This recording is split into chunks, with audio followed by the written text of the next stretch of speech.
What's up, everybody, and welcome back to the channel for another installment of What's Inside. This is a series where I'm going through the Alpha Outpost subscription box over the course of the year. This is installment number 2, and I've already opened this thing up, and there's a couple of things I'm really excited about, so let's just crack into it and get started. So, like I said before, each one of these things comes with a card, and that basically gives you a rundown and the name of the theme for this month. This month is called Dock, and there's a lot of stuff in here that I'm really excited about. So let's start with the first item. In here we have a nice quality bag. It's got some cool patches on it. This is pretty awesome. Seems really well made. It's got molly clips on it, so you can hook it onto a vest or a backpack, and it also has a strap for it, so that way if you need to grab it and go quickly, you can do so. So what I'd like to do is open this up, so that way when I start pulling stuff out of this box, we can go ahead and put it where it goes.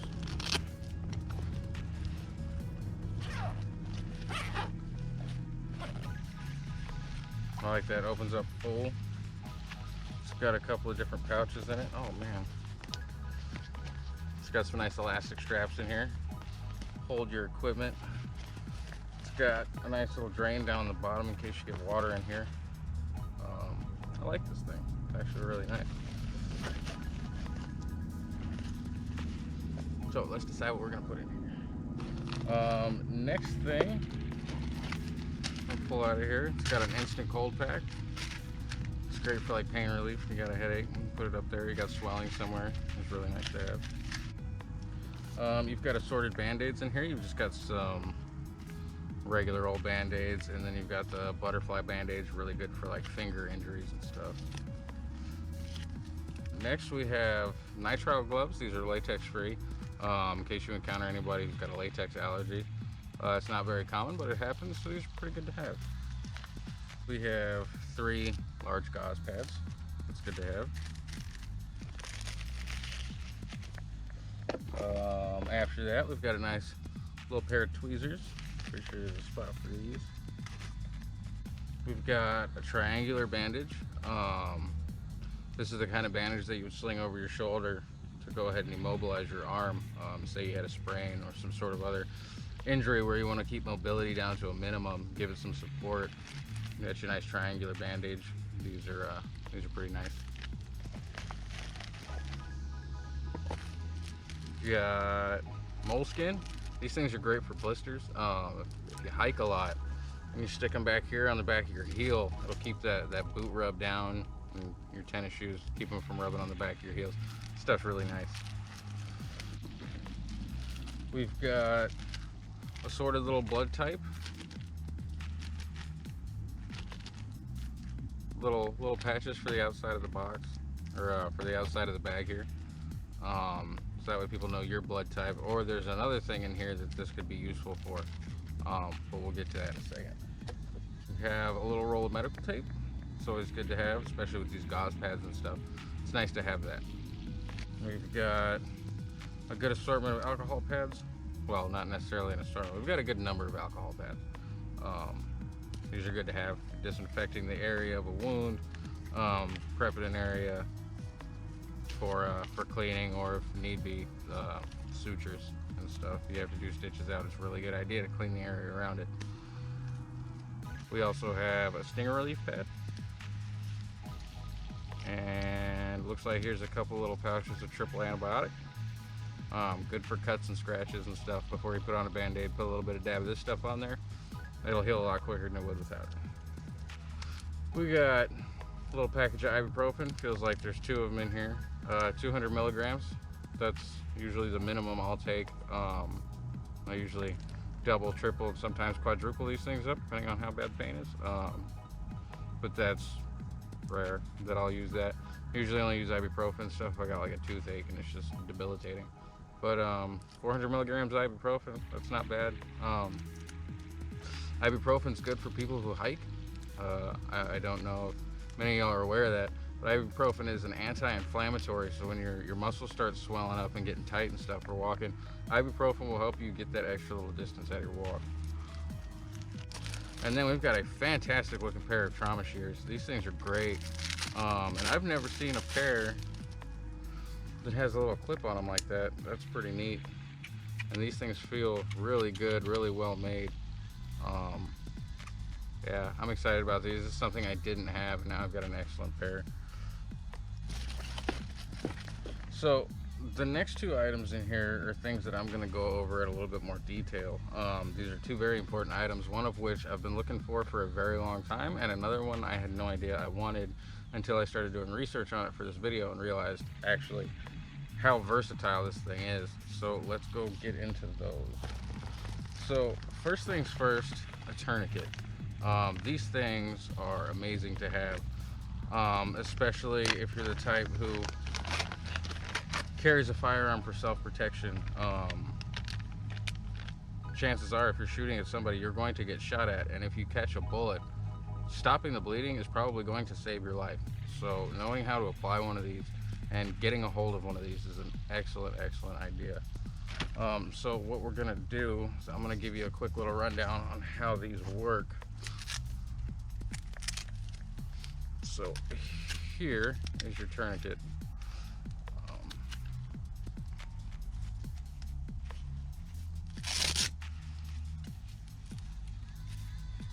What you want to do, and for the sake of this, I'm going to use my leg. Yeah. So you're going to take this bad boy, and imagine I've got a serious laceration down here by my knee somewhere. You're going to tighten this up, and you're going to take this thing, and you're going to twist that until the bleeding stops. And once that bleeding stops, you're gonna hook this little nub right here into this part. Put that on there, and then you're gonna write the time that you applied this tourniquet, so that way when first responders do show up, they'll know exactly how long this has been on there and how critical it is to take it off. And when you're done, holding these things up is just as important as knowing how to use them. Because if you're ever caught in a situation where you need to use one of these, deploying it really fast is it's very important. Seconds count in situations where you would actually need something like this. So the way that you should do this is go ahead. What you're gonna do is you're gonna fold this up to just under that buckle.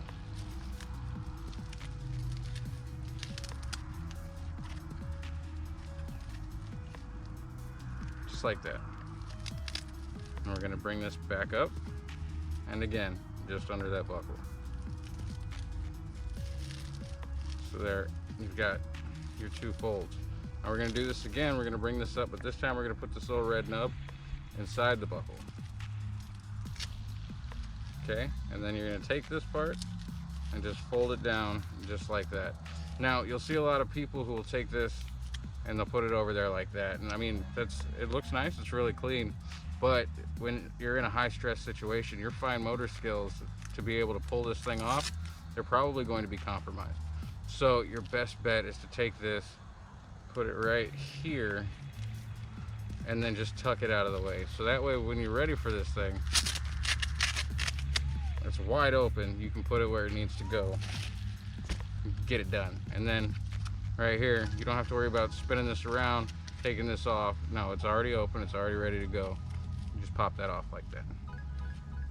And lastly, for that tourniquet, the little blood type, little Velcro patches that I showed you before, if that person happens to know their blood type, or if they happen to have information on them that reveals their blood type, and you're able to put one of these on the tourniquet, that'll also help first responders who come, they assess the situation. They'll kind of have a head start on how to treat that patient. So these are actually really good to have. So last but not least, definitely not least, because this thing is really cool. Most commonly referred to as a SAM splint. This one seems like it's probably an off-brand, not necessarily the SAM splint. But these things, man, I tell you what, It's something I didn't know that I needed. So this is a splint, and it's made to stop mobility in parts that need to be supported, need to be stuck still. And I mean, right now it looks floppy, like it's not worth anything. But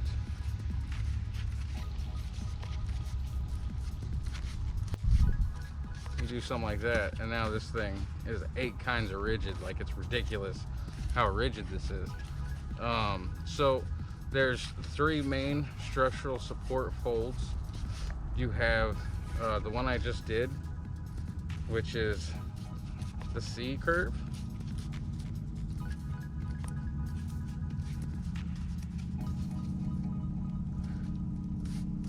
And this is good for a lot of different things. I mean, this thing's long enough to go on your leg. For added stability, you can do the reverse C curve, which is basically the same, except you take this and you bend these out.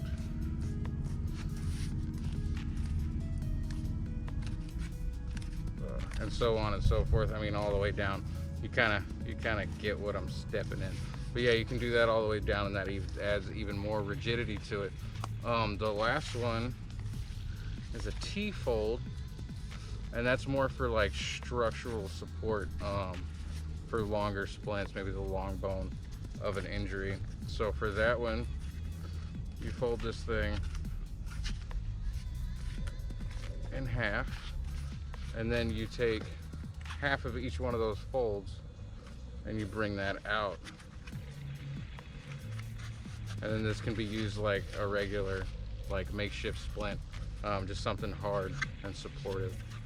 So for the sake of the video, we're gonna pretend that I messed my arm up, okay? So I'm not injured. It's gonna be a lot easier for me to shape this thing. But on the injured individual, you might want to use the non-affected limb to go ahead and mold this for them. So that way when you transfer it over to the actual injured limb, there's some semblance there between their good arm and their bad arm. So we're gonna pretend that I messed my arm up. So let's put this about here. Now I don't want my wrist to be loose and flopping around. So what we're gonna do is we're gonna fold this part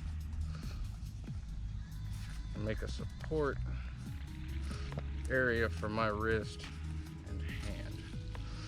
Okay.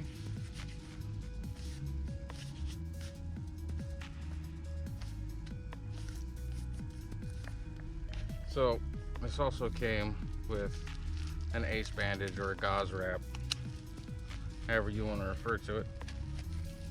So now that we've gotten to this point, we're going to take this. We're going to use that to snugly secure the injured body part to this splint here. And there you have it. This is on here pretty good. I mean, I'm not moving this thing around a lot more than I have to. And then at this point, you can get that triangular bandage, hook that up, and then give this arm somewhere to chill out. Yeah, I had no idea how awesome one of these things would be to have until I got this box. So I'm pretty happy with this. And then this thing can get put away in one of 2 ways. You can either fold it, or if you saw when I was opening this thing up, it was rolled up, and I think that's the way I'm gonna do it because it looks like it'll probably store better.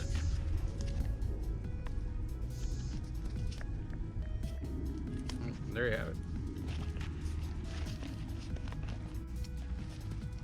And once you get it all packed up, it looks a little something like that. Yeah, so I am definitely very happy with this one. I've been meaning to supplement some of my first aid medical supplies, and this thing did a fantastic job of doing that. So there it is. This is your February 2020 Alpha Outpost box. If you aren't getting these things by the time you saw this video, you're wasting time. These things are great. So far in the last couple that I've gotten, it's like somebody's listening to me because I've gotten things that I've been trying desperately to find. So I will continue to do these. I like these a lot. So I hope you enjoyed. Thank you so much for watching. And until the next video, come outside. I'll be here.